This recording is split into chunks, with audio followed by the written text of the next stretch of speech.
Welcome to ParentingU, a podcast where we walk alongside you on this amazing journey we call parenting.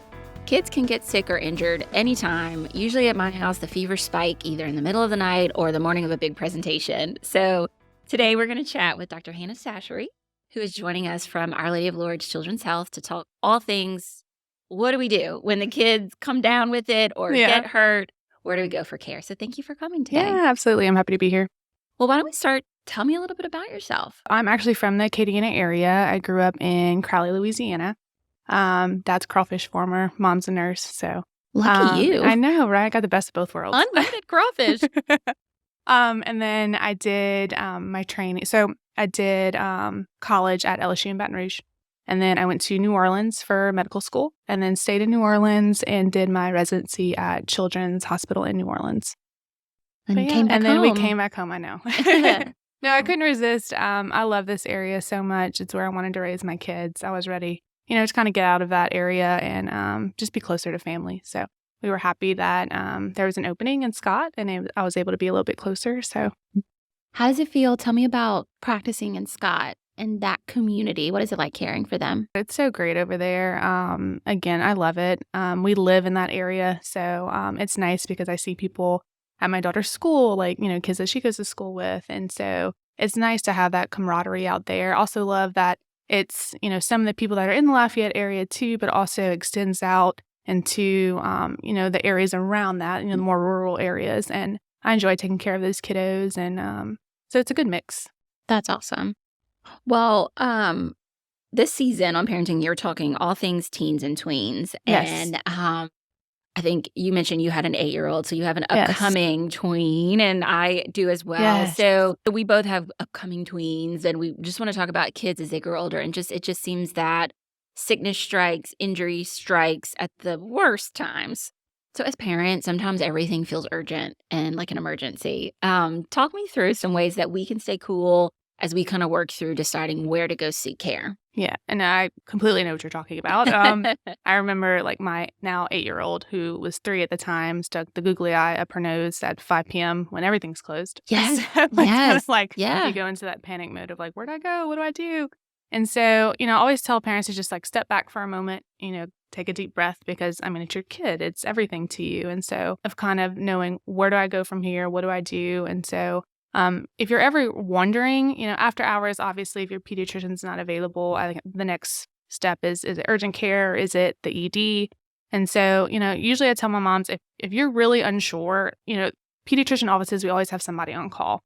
And so call your pediatrician and say, look, this is what happened. Is there anything I can do at home, to kind of rectify the situation? Or do I need to bring them to the urgent care right now? Or can that wait till the next day?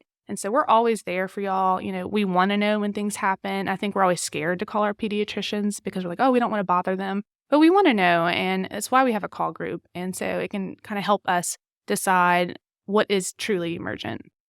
And so to kind of walk through that, because I've made that call several times, it one time did include someone who will not be named swallowing a penny. Yes. If I were to call the pediatrician's office, you would normally leave a message, or would you talk to somebody and they would give the message to the nurse or the doctor? Walk me through that process if people aren't familiar. It depends on what call service you use. I can only speak for our call service, but we have a call center where you kind of tell them what's going on and they kind of decide, is this an emergency or not? And they kind of have a prompt. I usually tell my moms, if you're concerned, just say it's an emergency so that you can get a hold of us. And then they leave a message for us. I get it through a text message, and it has patient's information, what they're calling about, and then a callback number.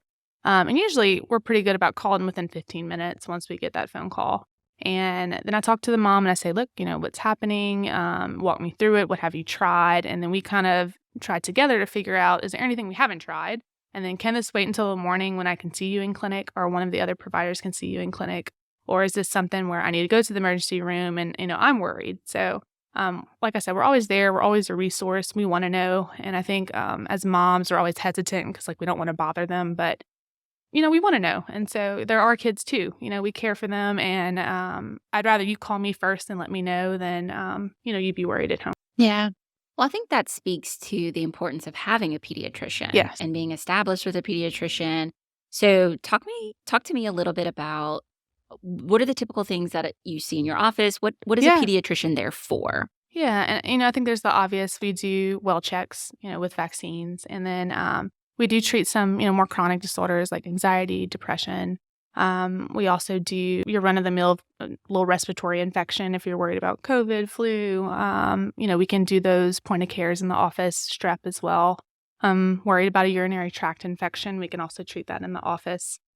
For kids who do have a fever, if they're over 2 months of age, and that's really the important marker for moms, we can see them in the office. And, I don't always tell parents not to be fever phobic. And I feel like a lot of times it's like, my kid had a 104 fever. What do I do? Where do I go? And, I'm like, take a step. How old's the kid? Tell me the history. Because that's also important. Like, what have they been diagnosed with in the past? And, we kind of decide from there whether or not it can wait till clinic the next day. And so it's okay to have a fever. Like, that is your immune system saying, I'm elevating that temp to kill whatever it is. And what's really important is the fever curve. And I talk to my mamas a lot about this in clinic as far as like, let's see what it's doing. Is it coming down in temp? Is it starting to space out? And those are all reassuring signs. So always say, just stop for a second. Let's talk about it. And then let's see, what's the best place to go. I love that. We talk about fever a lot. And I've learned so much about what to be worried about and what to say. Yeah. That's natural. We're going to be okay. So thank you for mentioning that. Yeah, absolutely. So on the flip side of that, what conditions or activities or things that happen are truly emergent? Maybe we'll start with things that you would recommend, maybe an urgent care situation. Yes. And so swallowed foreign objects, it's always kind of a big thing, whether or not we can wait. Usually if it's a battery or magnet, I'm sending you right away. Like, you're going to the ER, no questions asked. We've got to get that out of there. We got to see where it's at. Pennies can usually wait. Yeah. And we can do x-rays. It waited. It can, but I know it's nerve-wracking. It's like, we got to know where it's at. Other things that require emergent seizures, if you're worried about a seizure, that's going straight to the ER. Broken bones, if you're pretty sure it's not a sprain, and what I mean by that is if there's anything exposed, if they're not able to bear weight, for instance, on like an ankle, then we likely need x-rays. Other things, 2 months and under with a fever, I'm sending you straight there because they have to do an entire workup. They have to start antibiotics. We have to make sure there's nothing that we're worried about in a kid that young.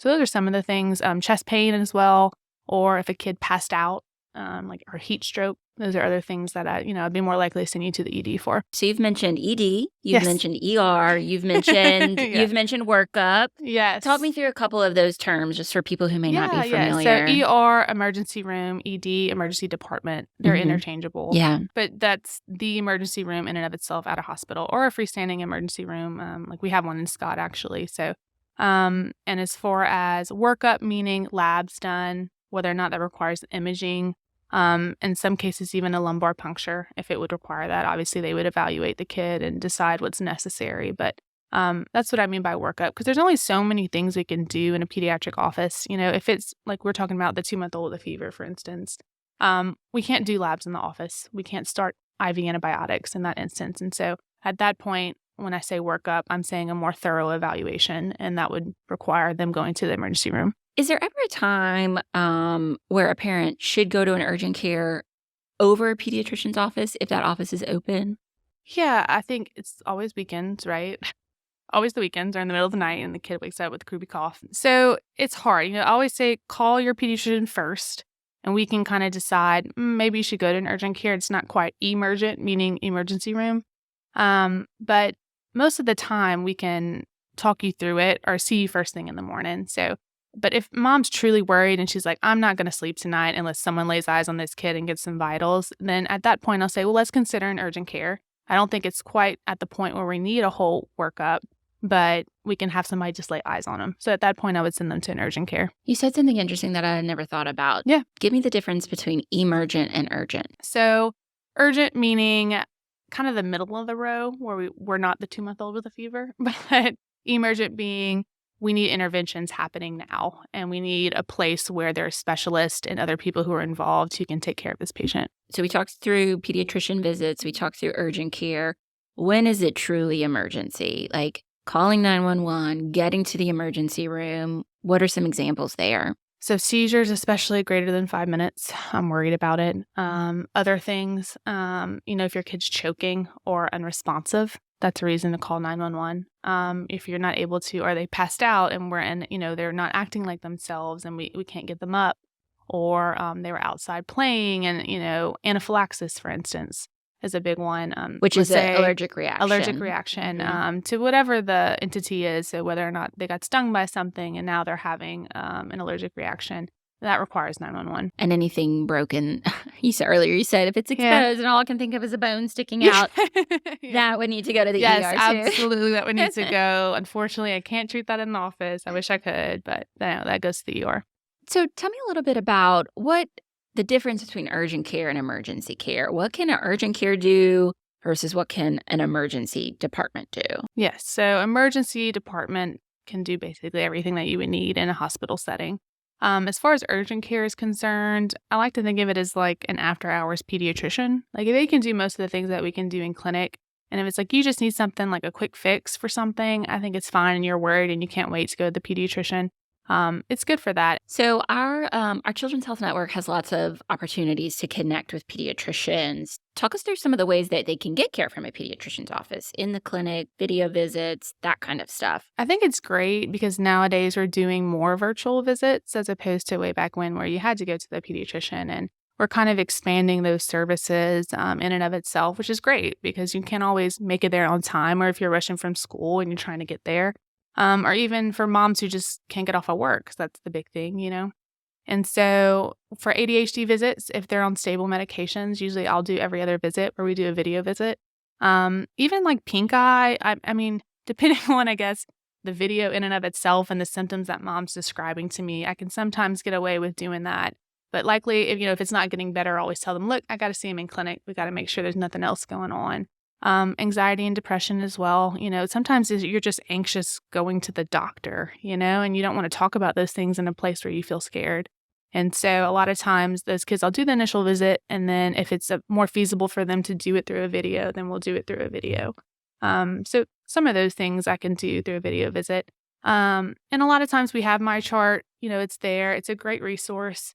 But I always tell my moms or, parents in general, reserve it for non-urgent needs because usually we're in clinic in the day and we get to them when we can, but usually it takes about a day or so for us to answer, depending on how busy we are. So, after hours, I'm like, call us. If you're worried, call us. But if you feel like it can wait till the next day, then absolutely use my chart. I think it's a great resource. So. And you can schedule appointments on it. Yes. Everyone loves that. That's my favorite. My favorite. Yeah.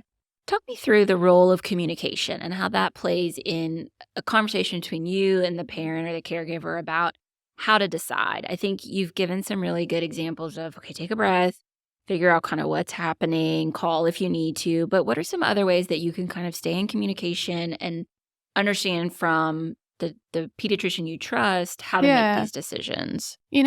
Again, calling us is the biggest thing. We want to know. We want to know what's going on. I mean, there are kids too, in a way, and I want to know everything. It helps me become a better doctor to your child and lets me know what's going on. Even my parents who go to their specialists, like some of those specialists we can see notes, but I'm always like, just like message me on my chart and let me know how it went. Like, tell me what's going on. Because if it's not working, like I want to intervene quicker rather than later. But worst case scenario, like call us. We're there. We have people. And so, and we're a resource. Do you have any tips to tell parents how to describe what's happening to their kids? Like whether they're calling you or they're talking to the doctor in the urgent care or the ER, what are some things that parents should describe to the doctors to tell them what's going on? I guess it depends on the situation too, like what the kid looks like. So I'm like, are they able to respond to you? See if you can check a pulse, and I'll kind of guide them through how to do that. And again, just like, what's the rash look like? Worst case, I say send it through my chart or send it through the portal, and I'm able to get on and have a better look at kind of what it looks like if they're really concerned. But I guess it just really just depends on the moment, what their symptoms are. And then I'll just kind of say, how's the kid acting? Are they acting like themselves? Or do you feel like your mom gut is telling you something different? And I think mom guts are a really good thing and we should trust them. And more often times than not, you're right. And so I'm always like, what is your mom gut telling you should do? So yeah, that's good. And do you have any first aid tips for parents who maybe there's a minor cut or an injury that maybe it wouldn't even require a call to the pediatrician? Any first aid tips? So like little scrapes, if you're son or daughter was outside playing and they got scraped by something, I usually say to kind of cleanse it. A lot of times I recommend like Hibiclens or chlorhexidine gluconate. It's a good solution that sometimes you use before you have surgery to kind of clear that area of staph. So I'm a big fan of it. I like to clean that area first. And then after that, I'm like, put some Aquaphor or Vaseline. I feel like it's completely underrated. It's probably my favorite things to use, and it helps with the healing process in and of itself. So if we're not worried about a secondary infection, you can try to treat those at home. And then if you're concerned, I give them return precautions. Like, is the redness spreading? Do you feel like it's getting worse? Is there a fever? And then at that point, I would have them come into the office. It's interesting that the things that have been around the longest are usually the best. I mean, Aquaphor Old remedies are like completely underrated. You can use Aquaphor for everything. Yes, you can. I mean, I have like a tub of Vaseline at home and I wipe it on everything. So. Yeah, there you go. The other thing is honey, believe it or not. And kids who are 1 year of age or older, I mean, I have a big jar of local honey, and when they have a cough, we're doing tablespoons of honey. Okay, so tell me if this is right or not. Yeah. Because I have, my mother-in-law is Spanish, and she always tells me honey with some lime. Yeah, do And it. She's right. I think it works, but obviously that just may be in my head. Yeah, and everyone looks at me like I'm crazy. I'm like, you have no idea until you try it. And it's actually usually the main ingredients, and a lot of them, the over-the-counter stuff that we use, they just add other things and then sell it for a little bit more money. And so I'm like, take away the other stuff and like just use one ingredient and see what happens. So honey and lime and Vicks Vapor Rub. Yeah, they swear by Vicks Vapor Rub. Yeah. Vicks Vapor Rub, honey, lime, Aquaphor. That's all you need. That's all you need. Was there anything else you'd like to share about maybe to calm parents as they kind of walk through this, and maybe even teens, tweens, kind of like anything that you want to kind of bring back to that age group where you're like, it's okay. Here's what you need to know. I'm a big fan of deep breathing exercises. So in that moment, it's like, again, step back, take a breath. Let's see what's going on, especially if like adolescent's having a panic attack. Because I mean, it's more common than you think, especially with the stressors that we have nowadays. And, it's different than when we were younger. So, a lot of times in those kids who are in therapies, they have these coping mechanisms that they've learned. And I always say, like, what did your therapist say? What did they teach you? And, I encourage them to do those things and kind of see where we're at. Well, let me give you a few scenarios, and then you tell me as best you can kind of your recommendation. I might have to ask you some more questions. Okay. We'll play doctor a little bit. My 16-year-old got in a fender bender. Okay. They're acting okay, but they say their neck hurts. Where should they go? At that point, I would go to an emergency room. I'd feel more comfortable with them there, especially, I don't know how hard the impact was, what the mechanism of injury, what he was doing at the time when the fender bender occurred. But if he were my child, I would likely go to the emergency room at that point. My 12-year-old's limping off the soccer field. At that point, we kind of reevaluate. Are they able to put pressure on the ankle is a big one. Are they able to walk a little bit? If they are, then we usually say we can probably wait to see the pediatrician the next day. But if they're unable to walk, they're in extreme pain, at that point, you can consider going to an urgent care, kind of like I was talking about, whether or not that's an orthopedic one or just your run-of-the-mill urgent care. And they can kind of help distinguish whether or not this is a sprain versus a true break, or if they are concerned, if they need to see an orthopedic outpatient. My 11-year-old has been throwing up for 3 days. Whew. It's been rough. That's not real. That's not real. I have more questions. So again, usually vomiting for more than 48 hours, I want someone seen because we have to figure out what's going on. But also depends on, I guess, the background info on that. How old is the patient? Is there blood in the vomit? Is it bright green color, like neon color? I want to know. At that point, I would probably send you to the emergency room. But if it's, they're able to tolerate some liquids, we can wait till the morning that we can evaluate them. At that point, that also, are they urinating, right? Are they, the big thing we worry about with kids is dehydration, and if they're able to make urine, it's unlikely that they're dehydrated. And then how many episodes they're having too kind of helps me distinguish whether or not I can see them the next morning or we need to send them somewhere. Okay. My 14-year-old woke up with 103 fever. It's 1 a.m. and they're having hot, cold sweats, all the flu-like symptoms. So I would probably talk to you at that point about symptomatic care at home, and then just making sure that he's comfortable. And then at that point, I would likely see him in the office the next day. Okay. Does that help? Those were good. Those were good. Good. Okay. Well, I feel better. And Good. I hope you do. a lot of our, I think a lot of our listeners will as well. And so I really appreciate you coming today. Thank you so absolutely. much. Thanks for having me. Thank you again for joining us today. I hope that you learned as much as I did. And we'll see you next time on another episode of Parenting You.